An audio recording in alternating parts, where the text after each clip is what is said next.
David, welcome to the show. I appreciate you having me on. Looking forward to this. You know what, man? I am super excited that you're here today because we're going to dig into all things pivot. There's a green book behind your left shoulder, and it says the words pivot.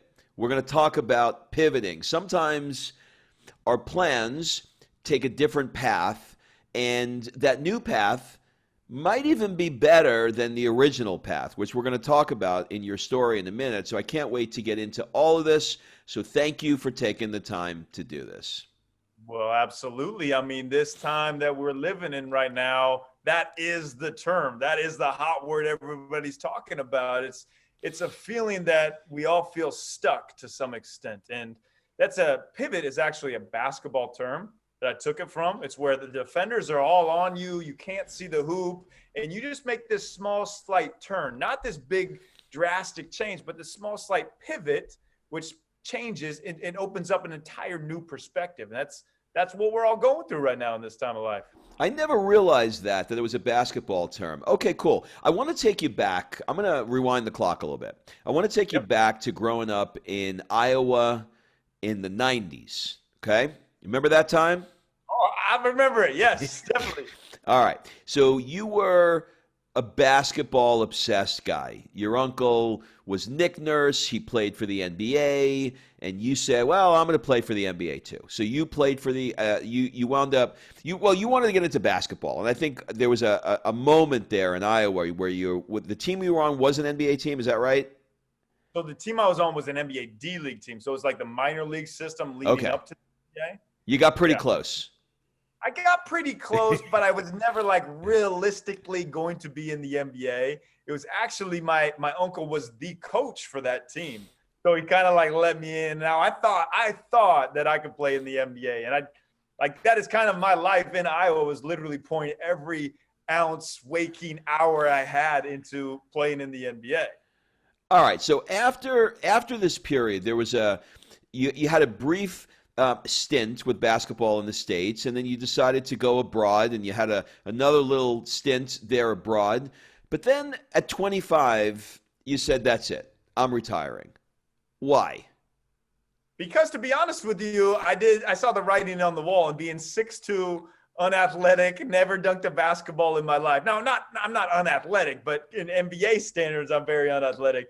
So I didn't want to wake up and be 35, living in Lithuania, making $200 a month. And the other part about it too is like this second division team that I was playing for in Spain, in the Basque region of Spain, it was more like that movie Semi-Pro with Will Ferrell, more of a joke of a league where I was putting everything into it, like 2-a-days, extra film study, all this stuff. And the players on the team were more concerned about drinking beers at halftime than they were the actual game and getting better. So I kind of saw the writing on the wall, and I got cut from that team.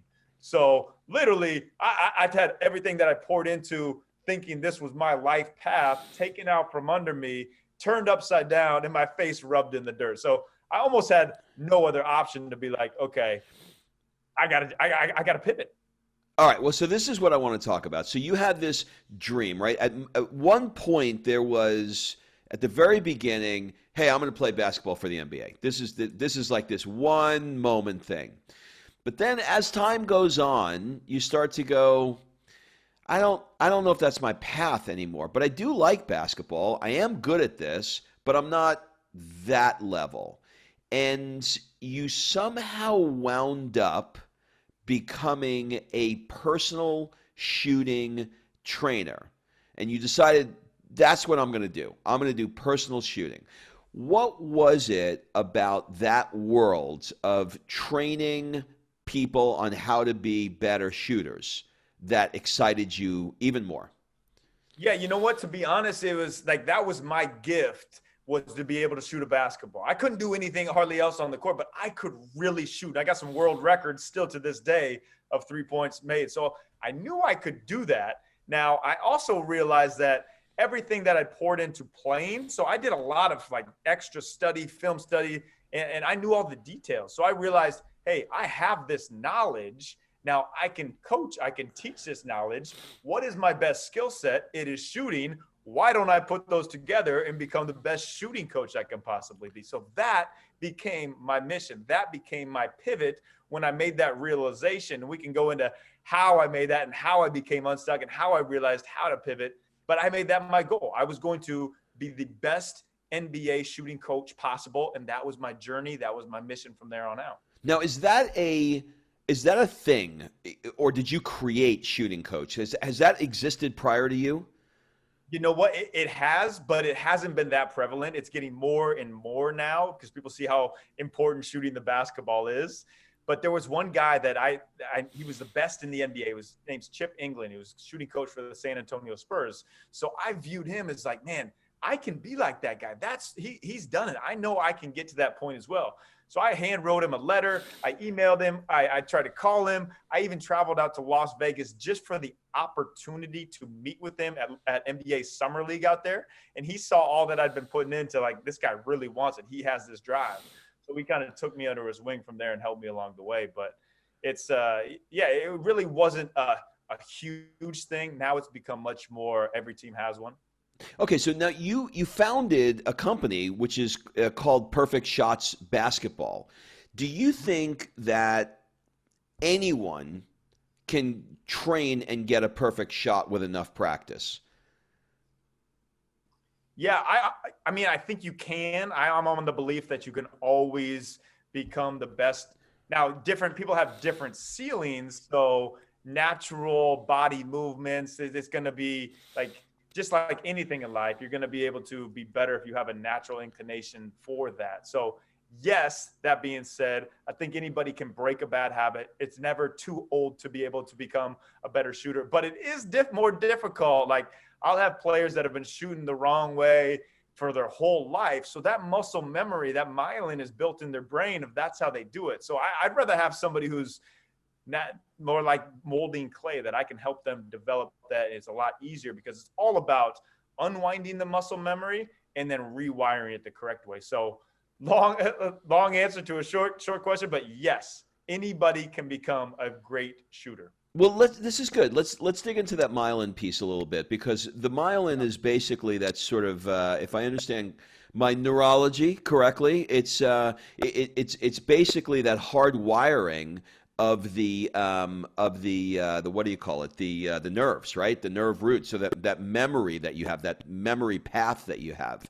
But people really, once that those nerves are wired and fired together, they're very, very difficult to unwire them. So how do you unwind that? Well, what's that process look like?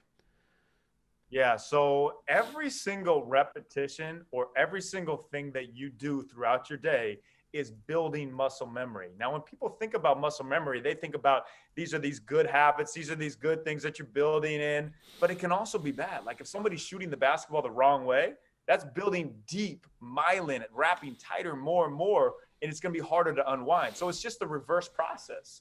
I'll show them the correct way, and I'll never throw more than they can handle. Like it's 1% steps. I'm really big on 1% steps. One after the next. If you try to give somebody, like, let's say for a shooter, and they've got 5 things they need to fix, if you try to work on those 5 things right there, it's going to overwhelm them. They're never going to be able to do that. That's like in life. If we try to make this huge, drastic change with all these different things together at once, it's not going to happen. But if you take 1%, these small, minuscule steps, these micros that lead to the big macro, understanding that it's going to take time to get there, but that's how you develop the muscle memory. So you unwind it by putting in these good repetitions, taking out these bad practices, these bad habits, putting in these good habits, and then it's the compounding effect, day after day after day. So it unwinds, and while it's unwinding, it's rewiring this myelin in the correct fashion, in the way that you want them to be. Well, you have a very interesting job, because when you're doing this, the people that you're training how to do this, they're not in a vacuum. They're in an event. When we didn't have a pandemic, people actually came to basketball games, and they're screaming at the players. And I remember I interviewed Tom Brady's trainer, Alex Guerrera, And one of the things that he was talking about is not only do they have to train him, but they have to prepare him to do the activity while he's being booed with 100,000 people screaming at him. So like, how do you address the mental components that goes along with the actual skill set of what you're training? Absolutely. And the mental component is 90% of the whole picture. The skill component, that's only 10%. All these guys are very, very talented. And it's just divided by just a small section that separate them all. But the mental side is the most important. And it's really difficult when you're on the floor, all these lights are on you, everybody's watching you, the pressure is on. So the things you could normally do just in practice, it's magnituded to a different level. So we simulate that as much as we can in practice. Like even if I have a player that's coming off the bench, she's not a starter, I'll have him sit there. We'll sit for like 15 minutes, just sit. And then I'll just say, go. And he has to sprint to the corner, catch and shoot, make a corner three. And then come back, sit for another 15 minutes. So we're simulating these live game actions. Now because they're going to be in that situation. Never are they going to be on, they're just going to shoot 10 shots, get loose until they feel good. We got to throw them through the fire. And if you can perform in the fire during workouts, that's what's going to make these games even more natural and easy for you. And for the mental component, I have a 7 steps to unshakable confidence that I go through with my players and different steps that we can outline. But one of the main ones is the visualization pieces. They're sitting down before the game and they're seeing the entire game happen before it happens. So that way their subconscious has already seen them go through these plays. So they know that they can actually go through these plays. So they see every play, everything that they do, all their shots before the game happens. And then the key component of this is they rewatch the game, visualize it again, but see it from a perspective of something crazy goes all whack, all wild. Like they're missing a ton of shots, they're having their worst. Like how do they pivot away from that and have a good game? So they're seeing the game from 2 perspectives of how they want it to be and when something goes crazy, because there's always going to be something that happens that goes crazy, tries to throw them off their game during that game. So that's one big component of the mental side, but there's a whole lot more into that to that. But to your point, yes, the mental component, training the mental component is the most important. And it's funny because I've been doing these NBA workouts in the off season right now for guys. And one of my players, I just talked to him literally today. He was like, man, like the mental component, like I never knew how important it was. I never knew how making these daily habits, like that's what changed my season. And he went from bench player to, he was the Eastern Conference Player of the week before the NBA all shut down because of COVID, because he embraced the mental aspect. It's interesting. So the physical component makes up a percentage of it, but the mental component may make up more percentage than people actually give it credit for. Absolutely. Yeah. And the analogy is like everybody knows they need to work on their skills, and everybody works on their skills because that's the physical, tangible thing that you can see, and you can see those results. And you have your habits for the skills, but the mindset, the mental side, like that's more important, but you have to have those same type of habits, those same type of routines from the mental side as you do from the skill side. That's cool. So I want to ask you a weird question. When you were traveling around to, let's say we'll use South Korea as an example, did you find that there were certain mistakes that South Koreans were making, and there were certain mistakes that the Japanese were making? Were there certain errors within countries, or are the mistakes universal? Yeah, are you saying as mistakes as in basketball related terms, or like something different? Yeah, so in other words, you're training them to shoot. And was there ever a situation where you go to Japan and you're like, I don't know why, but every time I come to Japan, they all do this thing. I don't know where this comes from. Anything like that come up? Absolutely. Every country is a little bit different because they've grown up playing a certain style of basketball. Like for Australia, everybody's very physical, very tough-minded. Like they're more the brute type of players. Like rugby. Japanese, was that? Like rugby almost. Yeah, like rugby, exactly, like rugby. And the Japanese, they're more precision, they're more detailed, they're just like really nitpicky together. Now the Chinese are a whole different as well. Like they're on the mindset. They're looking at basketball as like a 9 to 5 job. So they have to be out there from 9 to 5 every day, even longer. So it's kind of like they're not getting as great a development as they can, and in a short amount of time, it's kind of stretching it out. But I mean, South America is different. Europe is more high cerebral type basketball. As far as the shooting component of it, it's pretty similar in all of the shooting side, but the style, the way that they play, the culture of their basketball is completely different. But the funny thing is, no matter where I go and all these 50 different countries that speak all these different languages, like I can have conversations with them through basketball. Basketball is a universal language that everybody can relate to. It's interesting. Okay, so your success in this field has opened the door to you becoming the shooting coach for the Brooklyn Nets, right? What did it feel like for you when you walked on that court for the first time to train these guys, where you got some of the best players in the world that are looking at you and they're like, okay, what's this guy going to teach me? Like, how do you personally deal with that? Yeah, so a lot of it was like, hey, I knew I had to step on the floor with all the confidence that everything I said, I knew exactly what I was doing, because I knew from experience. So I'd been working with NBA players before getting this job. I knew that in times of, if I looked unsure of myself, they could see right through me and they would eat me alive. So I knew when I stepped out there, I had to have all of this confidence, whether I really had it or not. It's kind of like the fake it to the make it type of perspective of it. But yeah, and I would say everything that I was trying to teach them with just real, like, this is what it is. And now it also got me in trouble at one point because I was dealing with a 9-time NBA All-Star, Joe Johnson, and I put him through a workout and I was really confident. Like, I was giving him all my best stuff, all these cool looking drills, and he went through it and he was sweating and tired, and he called me over at the end of it, and I thought he was going to congratulate me, like, man, you did a great job. He said, you know what, kid, I won't use any of these drills in the game. They weren't specific to me at all. So I realized there too, like, hey, I got to actually know these players and their skill sets a lot more and just give them exactly what they need. Not just being confident in what I think they need, but knowing together with them what they need. Yeah, I mean,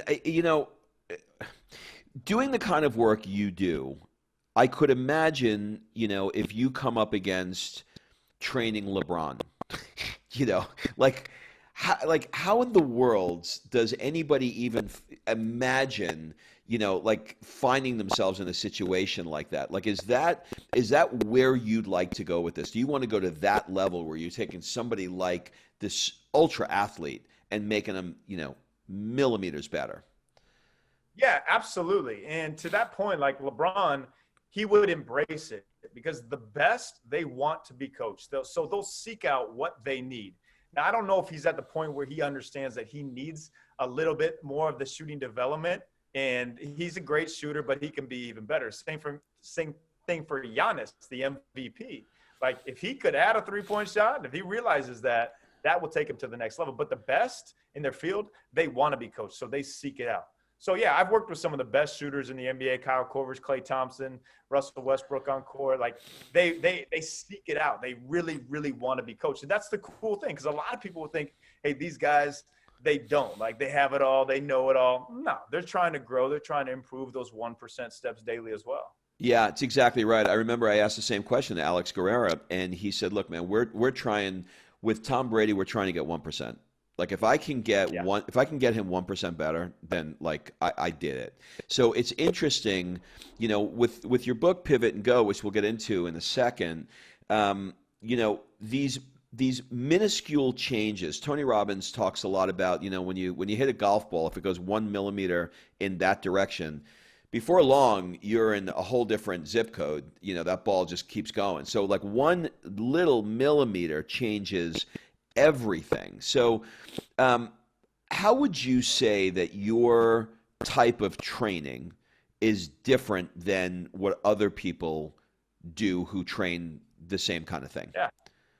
Yeah, mine is very different. And most people that are on basketball, coach, trainers, they're just focusing solely on the skill development. And that's great. Like that is a very important piece. But you can only be out on the court for maximum capacity about 2 hours a day. And the question is then becomes, what are you doing with the other 22 hours? How do you totally optimize yourself so that when you step on the floor for that actual game, that you are so prepared that you're at, imagine like in a chemistry lab, 100% beaker, like you're at the top of that. You're filled to the top of the tank every time you step on the floor.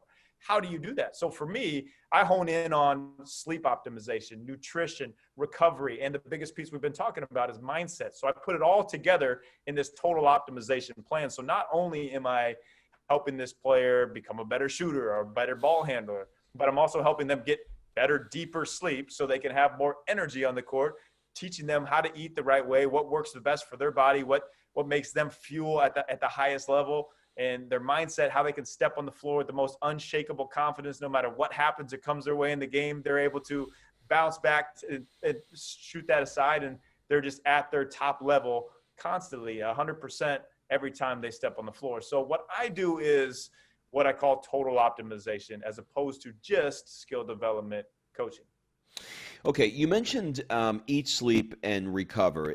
You're very interested in making sure that, and it makes sense to me. If you can only train for 2 hours, you still got 22 hours left in the day. What are you doing with it? So, what techniques or approaches to improve those areas have worked really well for you? Let's take sleep. Sleep is a big one these days. People are panicked and freaked out with a pandemic. They're not sleeping, right? They don't know who the president's going to be. They don't know if they're getting rioted. They don't know what the hell's happening. Like, you know what I mean? Like, how are you helping them in that? I got this Whoop that tells me, what my sleep is, and hasn't been so good looking these days. How are you helping people with that? Yeah, you know what? I use the Aura Ring, and it's kind of funny because it'll tell me sometimes that, hey, I'm not fully recovered. You should take it easy. And it almost puts it in my mind that, oh man, I'm not feeling that good. I'm not that much energy. So it's almost like a placebo effect with it too. But that's a really good point, by the way. I never know what the hell to do with that. Some mornings I wake up and I go, I feel fucking great. And I look and I'm like, oh no, I don't. This tell me I got 37% recovery and you shouldn't do anything. And it does mess with your head for sure. You want to know what I do? So when it gives me a great sleep score, I feel great. I'm like, okay, I got 2 hours of deep sleep. I'm going to kill it today. If I get a bad one, I think, all right, these are those days I need to grind through. I can make it through this day. So I took it from a positive perspective on either way. But from either way. Okay, but tell me what you do for sleep. Sure. Yeah, absolutely. In sleep, if I could put a top 5, if you're going to have sleep, nutrition, and training, it would be sleep, sleep, sleep, nutrition, then training. That's the level that's how important it is. It's like you plug in your iPhone and let's say you wake up and it came unplugged. It's like 20%. Like that's how you feel if you don't get a great night's sleep and it's miserable. So a few keys that I give to players is first and foremost is having an evening routine. And everybody talks about the morning routine and has been books written about it, but the evening routine leads you into that morning routine. You can't just watch a Netflix show and then just turn it off and expect to go to bed or be on your phone the whole time. Like you have to wind down. Yep. And one thing that I really found in working with NBA coaches especially is they have a racing mind. And we all have a lot of thoughts in our mind, going through our mind. It's what keeps us from falling asleep. So I'll have each of my players and coaches that I work with write down everything that's on their mind. Write it down on a piece of paper physically and put it right by their bedstand. Wherever their bedstand is, put it right there. Because they don't have to go to sleep with those thoughts in their mind. It'll be there tomorrow. They can pick them right back up tomorrow. But you're freeing yourself. You're freeing yourself of those racing thoughts through your mind. So that's a big key component. Another one is sleeping in the cold. And this is so important for getting deep sleep, REM, great HRV is sleeping in the cold. I use a tool called the Chili Pad and the Uller, and it just slips right underneath your mattress. You don't even know it's there, but it cools your body temperature to whatever you decide it to be. Now, the ideal for deep sleep is between 57 degrees and 65 degrees Fahrenheit. I like to have mine really cold, and I'll encourage the players to have it really cold. But I've come to the point myself is like whenever I travel, I get horrible night's sleep because I don't have that Chili Pad. Like sleeping in the cold is that important. And another key that anybody can do just tonight too as well is sleep in the dark. Like even if you have these little flashing lights on your DVD player, on your TV, like that throws your circadian rhythm off. It really truly does. So having pitch black, I wear an eye mask, I have my players wear an eye mask. Sleeping in the dark is very important. Then also sleeping in without having just different random noises. Now you can use ambient sounds, and like I'll use a white noise or a pink noise has actually been proven to get you better deep sleep and REM sleep. So having some kind of noise that drowns out any other type of noise that'll throw you out. So those are some of the key components, and you can dive even deeper in them, but it will be writing things down, having an evening routine. So you take away that racing mind, sleeping in the cold, sleeping in the dark, and making sure you're taking it out any random sounds. Have you heard of something called 8 Sleep, a bed called 8 Sleep? 8 Sleep? No, I haven't. What is it? Dude, this is going to change your life. Okay, Uh-oh. I've been sleeping on the chili pad for the last 10 years, okay? It's good. There's no question about it. You're right. It definitely makes a difference. Okay. Until you sleep in 8 Sleep, okay? So I interviewed this guy last month. He really came up with this idea, and he said, everything's getting smarter. Our phones are getting smarter.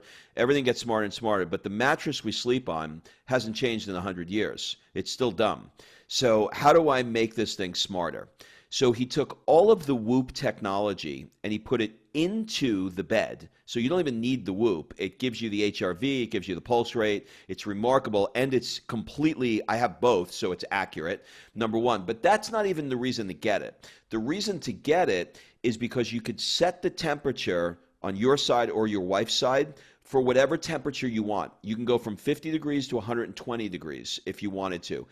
It sets it so that when you go to sleep at night, there's a whole science behind it. When you go to sleep at night, you don't want to be freezing when you first get into bed, because your blood will go to the extremities and then it changes as night goes on. As you go into deeper sleep, you want it to get colder. So he's got 5 stages that he takes you through in temperature, and then it reverses in the morning and starts to take you out of it to wake up. And then he's got a little vibrating alarm in the middle of the bed that only vibrates on your side softly on a scale of 1 to 10 to wake you up. My deep sleep has gone from an hour to 2 hours in slow wave sleep with this bed. I'm telling you, it's insane. Oh my gosh, I'm literally going to get that tonight. I'm telling you, it's amazing. Oh my goodness, because you're right. Those are the exact points you want to hit on. And to get 2 hours, people listening, 2 hours compared to 1 hour is a game changer. You feel 10 years younger. Oh man, okay, I'm getting it. I'm telling you. I'll show you. I'll show you when we get off. I'll show you my app. I'll show you what it looks like. Okay, cool. So I want to make sure we talk about your book. So you decided to write this book, Pivot. What is the message? Like, what are you trying to get? Like, if you could just grab somebody by the neck and you could say, if you would just get this, well, what's that book trying to tell them? Great. Yes. Small changes, small shifts in your perspective, just tiny shifts can change your entire perspective. So it's the term of the pivot. Literally, if you feel stuck in a situation, it comes down to, like, you can look at it from a different perspective, a mindset pivot, and that's going to open everything up. Me playing in the NBA, small pivot, it was actually to coach in the NBA. So yes, I want to go down that road with you a second, because there are many people who they go off on a career and they say, I'm going to be a lawyer, I'm going to be a doctor, I'm going to be a candlestick maker, right? They have this thing that they want to do. And along the path, there are God winks, there are messages, there are thoughts that pop up, but we ignore them because we're trying to wrestle the goal that we intended to the ground, do or die. And we're not looking at being open to those changes along the way, because we feel like, well, that's not what I started this for. I started this so I can go there, not pivot here. How do you reconcile for people, or how do you help people to understand that that this is a fluid thing and they need to be open to potential changes versus keeping your eye on the prize? Maybe speak to that a little bit. Yeah, so that's a great point. And to start that off, everything that we do throughout our day is a preparation for an opportunity to come. Now, we don't know exactly what that opportunity is going to be. Sure, we can have a mission that we're driven on, but it might be set up for us to develop these type of skills in this mission so that we can pivot to a different direction. And it's a difficult thing to balance, of something that you think that you want so bad, but if you're banging your head against the wall and it's not happening, that's when you just have to step back and you have to analyze it. Hey, is what I am doing now, is it actually meant for something else? And if you can keep that open frame of mind, that is when these great breakthroughs tend to happen, is these pivots and these absolutely like where you're actually supposed to be. And in that same breath, we are always becoming. We have never just made it. Even if you become a doctor, you might pivot into a different type of doctor. There's no set in stone. And that's what's really fun about this life too, is we can be addicted to this improvement and addicted to continuing to pour into yourself so that you can pour into others. But really, I mean, everything that we do is a preparation for an opportunity to come with this great goal or dream or mission or vision that we don't even know that we have as much. Sure, we want to shoot for the stars and we don't even know exactly what it's going to be. But as long as we're always going forward, we're always trying to take active steps forward, we're going to land on this. And we have to be open to it to being something maybe slightly different or completely different than we had set out for it to be.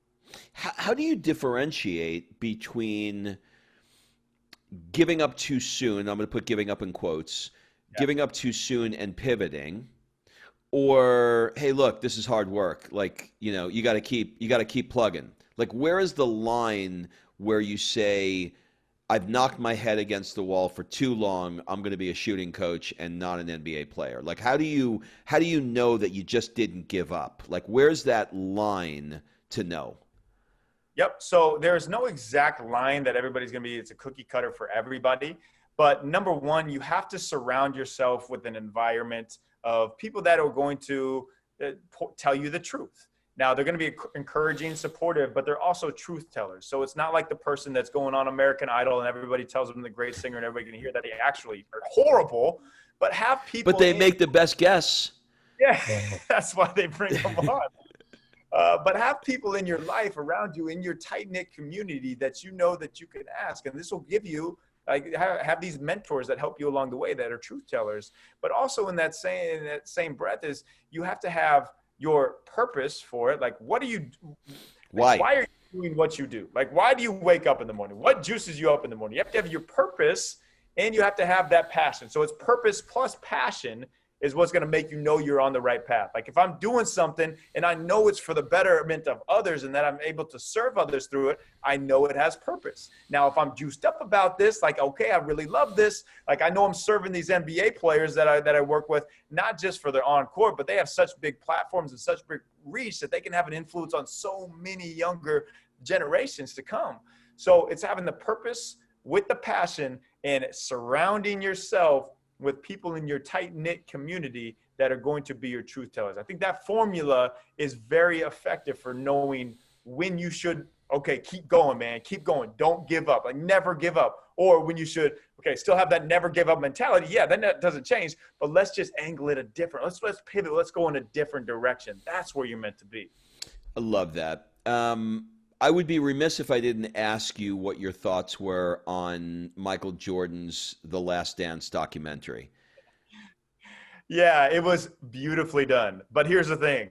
What people got to understand is Jordan had those tapes. It was his decision to come out with those. So that meaning, like, they were sitting in New Jersey for 22 years. So he painted himself maybe a little better picture than he actually was as a person. Now, he's an unbelievable talent and he's a great competitor, but maybe the person he was is not quite what it said. Well, listen, I did not think after watching that he was a particularly, great, easygoing guy. So can you imagine the stuff that didn't make it to the documentary? Like, yeah, if that's what he released, because my takeaway from that was, Jesus, that guy's intense. You know what I mean? Like, yeah. And in some ways a bit of a dick. Do you know what I mean? Like, and so watching that, like, I can only imagine the stuff that he didn't, let out there. But that competitive spirit is really the essence of sort of my question, which is like, what makes, I mean, I don't know really how to answer this question, but how to ask this question. What Yeah. makes a LeBron and what makes a Jordan? Like, what is the difference that's in the DNA with these guys that the other ones, they just, like, they're great. That's why they're on the court. Like, nobody on the Brooklyn Nets that met didn't do the work and wasn't good. But but but then there's still that thing that makes them separate so much from everybody. Like, what is that? What is that DNA? Yeah, and a lot of it is DNA. It is that literally having that killer mentality. And it is the hardest thing to teach somebody how to actually have that intense competitive focus like a Jordan. His intensity is on another level. Like Kobe, it's on another level. LeBron, but they're also addicted to improvement. I mean, you talk about Tom Brady's trainer. Like, this guy is mid 40s and he's still at MVP form because he is addicted to the lifestyle of improvement. LeBron, he pours in 1.2 million into his body every offseason. 1.2 million. He's investing in himself because he knows he's addicted to this improvement lifestyle. A lot of guys will be talented, and I've been around guys. I've been around a player who was every bit as gifted as LeBron, but he didn't have the other aspect. He didn't have the killer mentality. He didn't want to work on it. So yes, talent is very, like, you need talent, but talent without hard work or without consistent, what I call relentlessly consistent hard work, is never going to mesh to that high level. With Jordan, like, you saw it. Like, I thought it was amazing that he would just create in his mind these beefs that other people would have for him that didn't even exist, so he could just drive himself and juice himself up even He more. needed it. He needed Yeah, it. it's He's like, I will kill him. yeah, He's not even mad. Well, but I need an enemy. I need a foe. I gotta knock. Like, that's how he's wired. It's fascinating stuff. And so I'm curious to know what your thoughts are in the area of, like, for example, LeBron now is has been hired by the meditation app Calm, right? And he's doing like a series on that. What is your thoughts in the sort of spiritual, woo-woo, yeah. meditative worlds? And then after that, I want to talk about something related, which is HRV. Yeah, sure. And I'm going to come at this from probably a different perspective that people have talked about meditation. But I think the mindfulness is a term that's kind of like culture. Like, those people will say it, but you have no idea what it means or how to do it. Like, mindfulness. Oh, that sounds great. It sounds great. And if anybody's telling you, like these guys out there saying, well, meditate for an hour in the morning, an hour in the evening, sit there and quiet. No, they're not doing it. I think it's BS. A lot of it's BS. Yep. Like, for me, like my like, everything is based in Jesus Christ. Like, that is where I have my faith. That's where I have and I'll spend my first 20 minutes of every morning with it, just in the word or something. And I always spend 5 minutes just in complete silence and quiet. Now, that 5 minutes, that's not easy. That's tough to just sit there for 5 minutes. So yes, it's a very important to clear your mind. And I think these mindfulness apps will help to just kind of like get you along that path.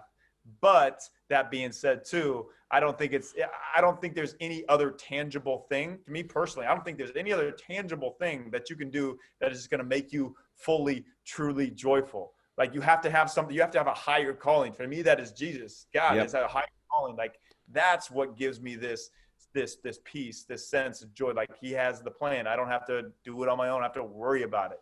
But I don't think there's any meditation that's going to get you to that point. People will say it. They'll sell the heck out of it. Thank you, buddy. That was awesome. Man, thank you so much. Honored to be on here with you.